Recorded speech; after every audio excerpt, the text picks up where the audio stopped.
I had hoped you might find this place and finish our work, but it is too late. You and the Templars have squabbled over our refuse. You have wasted centuries, and so you have lost your chance. You cannot hope to stop the end now, Desmond. Only survive it. Minerva, 2012.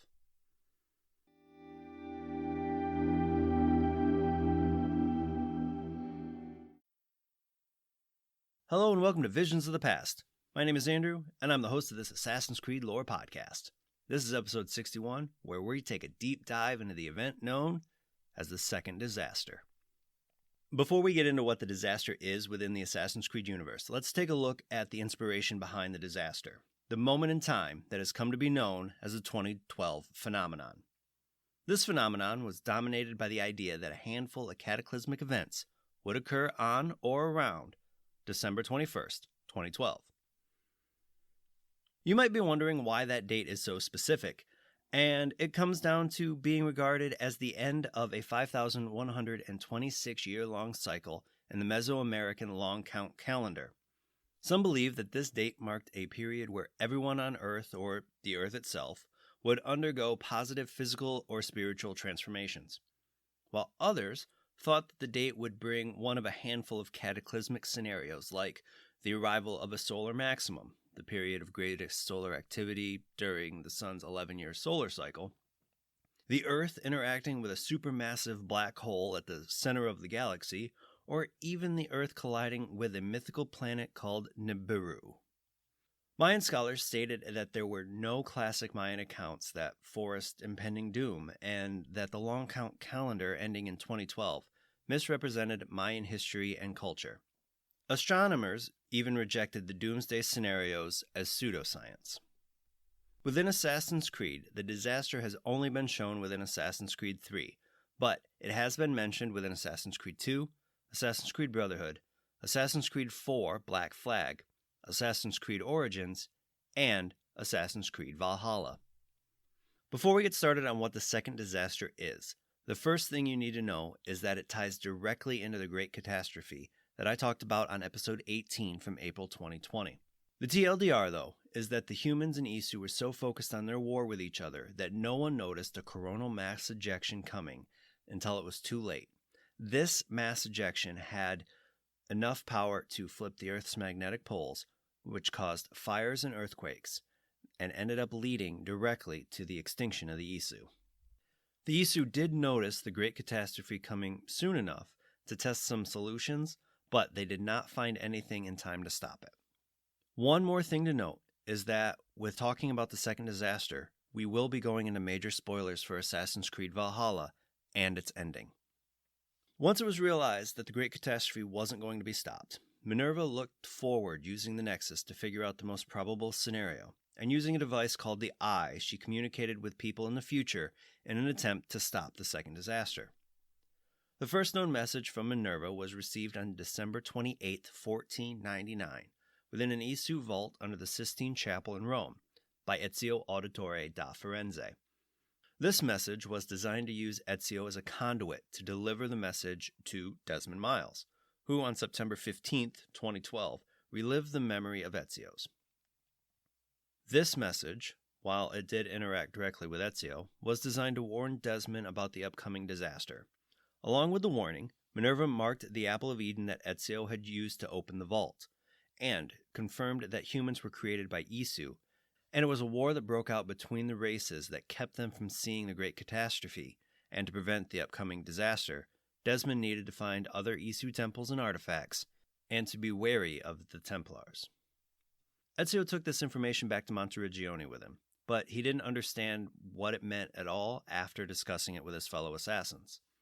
All conversation about Minerva's message came to a stop when Ezio relayed that he did not kill his target, Rodrigo Borgia.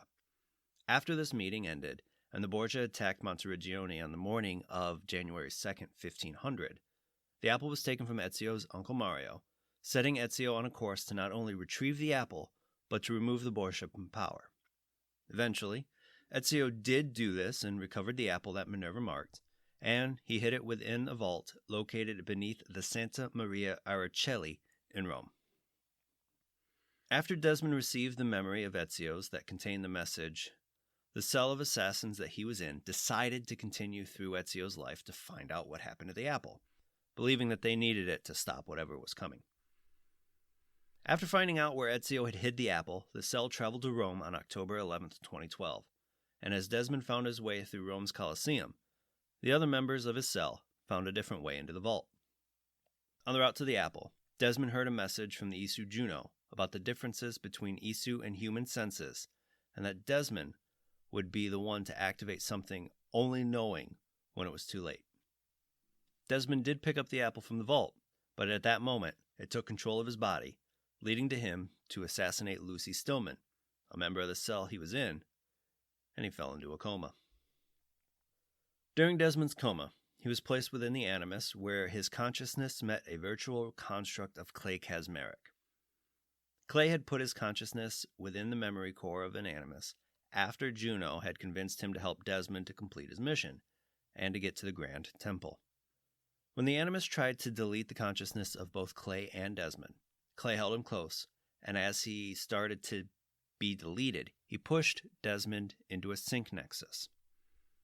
Traveling through the sync nexus, Desmond found himself face to face with Tinia, who told him to go to the Grand Temple to try one of the 6 solutions to keep the second disaster from happening.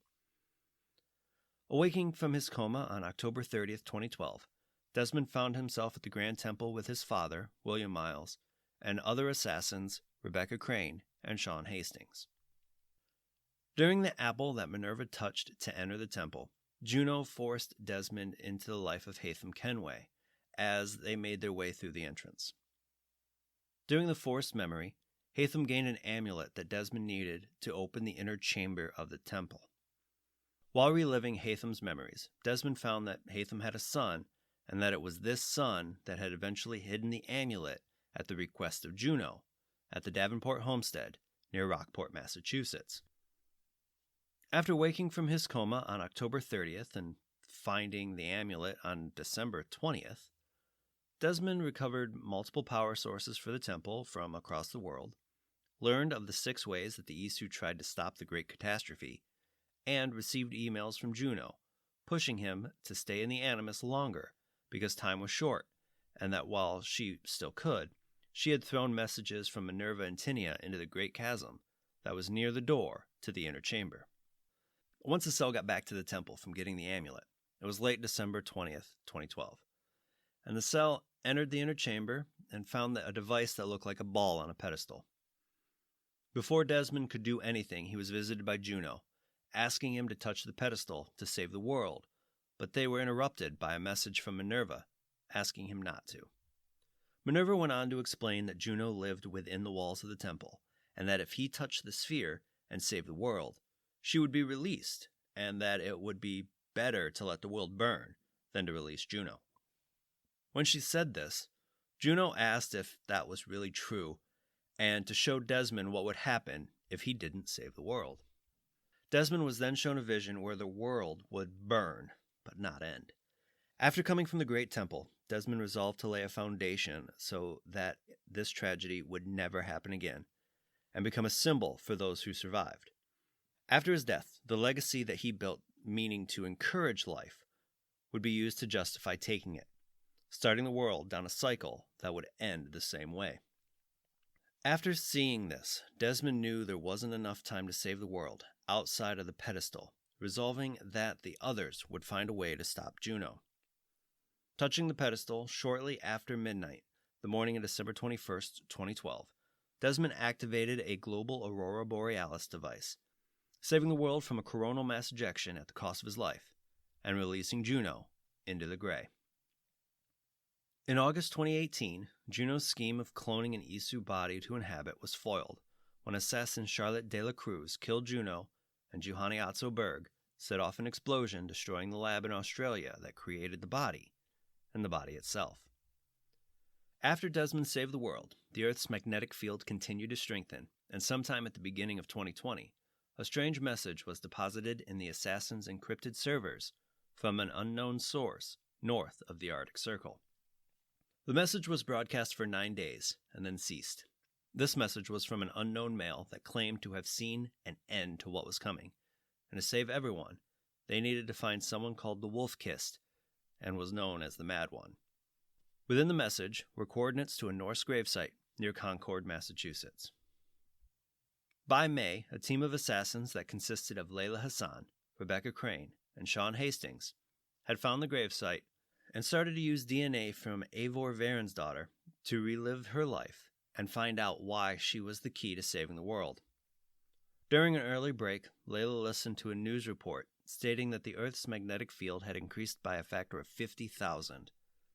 This report also stated that this increase resulted in disturbances in radio and satellite communications, dangerous bands of radiation around the poles, and an aurora borealis that wasn't burning away.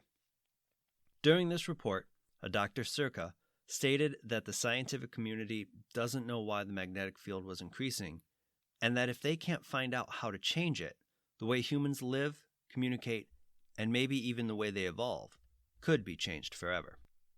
Eventually, Layla explored enough of Eivor's life to find out that she found a temple in Norway, and after talking to Sean and Rebecca about what she had seen, the group realized that it was this temple that the global aurora that saved the world from the second disaster came from, but it never turned off. It kept growing its magnetic field until it got to the dangerous levels that it was currently at, and that they needed to go and slow it down, as turning it off completely would leave the Earth unprotected from another mass coronal ejection that might arise.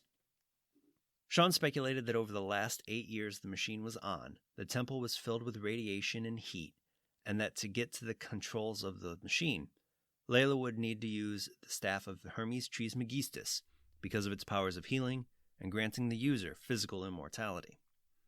When Layla made it to the vault, she used the same Isu phrase that Eivor had watched Sigurd Stryborn's son use to open the vault, and when she descended into the vault itself, she lost contact with Sean because of the radiation and the amount of ice on top of the vault. Once Layla was deep enough into the vault, she came across the Yggdrasil device. Making it to the center of the device, the machine reached out and attached itself to her back, causing her to drop the staff of Hermes Trismegistus. The device connected to Layla like her animus did, and put her into a glitchy simulation similar to the one Eivor saw during her time connected to the device. Within this simulation, Layla met a digital representation of Basim ibn Ishaq, a hidden one from Eivor's time. During their conversation, Layla learned that it was Basim that sent the message to find Eivor's grave. Basim also told Layla that the Isu's vaults and artifacts are connected much like the modern-day internet, and that while his mind was still tethered to his body, that is, connected to the device, he is able to read future calculations with another, known as the Reader, and that another catastrophe was close at hand, and presented her with a pedestal that closely resembled the one Desmond used to stop the second disaster. When Layla touched it, Basim disappeared, and Layla found herself next to what looked like a tree with a being seemingly made of nothing but light, looking at it. This being, the Reader himself, spoke to Layla about the odds of her finding him and how they improved over the last 8 years. He also explained that he has been looking at ways to stop the catastrophe from ever coming back, always starting at the day Layla slows the machine down that has been protecting the Earth, but that in the millions upon millions of possibilities, it always ends with another catastrophe and the world is destroyed. During the conversation, Layla introduces the idea to go back to when Desmond stopped the second disaster, allowing for billions more possibilities, thinking that maybe if he had let the world burn, that someone would have learned from the disaster and found a way to prevent it from happening again. With all the timelines that the Reader now had to look through, Layla chose to stay with him to read these possibilities, in a hope to find the solution before another catastrophe came around. The Reader informed her that radiation within the vault would kill her body in just over a minute. Layla shrugged off the comment, believing she still held onto the staff of Hermes Trismegistus, but the Reader reminded her that she did drop it. Choosing to stay and let her body die, Layla and the Reader started to read the timelines as her consciousness turned into the same kind of light that his did. As this was going on, Basim's body fell from the Yggdrasil device and landed on the staff of Hermes Trismegistus, which restored his body and allowed him to leave the vault. Layla sent a message to Sean and Rebecca that told them what her plan was and that they shouldn't come and find her, as it was too dangerous and too late, and they needed to keep the world safe until her and the reader could find a lasting solution. One of the things that I've always liked about the second disaster is how it ties the idea of the 2012 phenomenon into Assassin's Creed. Assassin's Creed has always excelled at pairing conspiracy theories and real history together, and this is no different. After we see the events of Assassin's Creed 3, we find that each game leading into it, even the first Assassin's Creed, gave the idea that December 21st, 2012 was important, even with the idea that that was just going to be the launch of the Abstergo satellite. There is one line, though, in Assassin's Creed Brotherhood that has always led to confusion for me, and that line is, "The final journey commences. There is one who would accompany you through the gate. She lies not within our sight. The cross darkens the horizon." This line from Juno was not really touched on within the last 10 years of Assassin's Creed.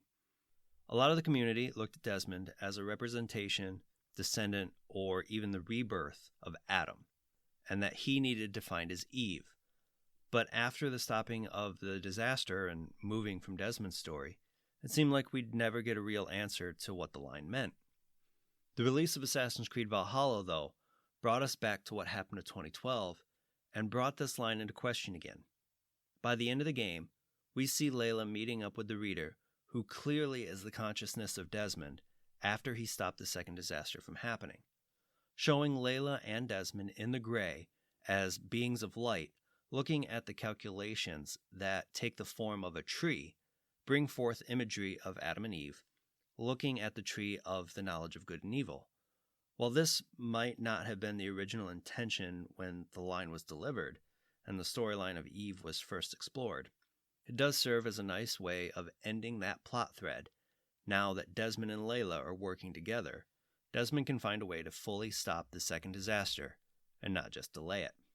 Tying Layla into the story of the second disaster also brings her whole story into focus.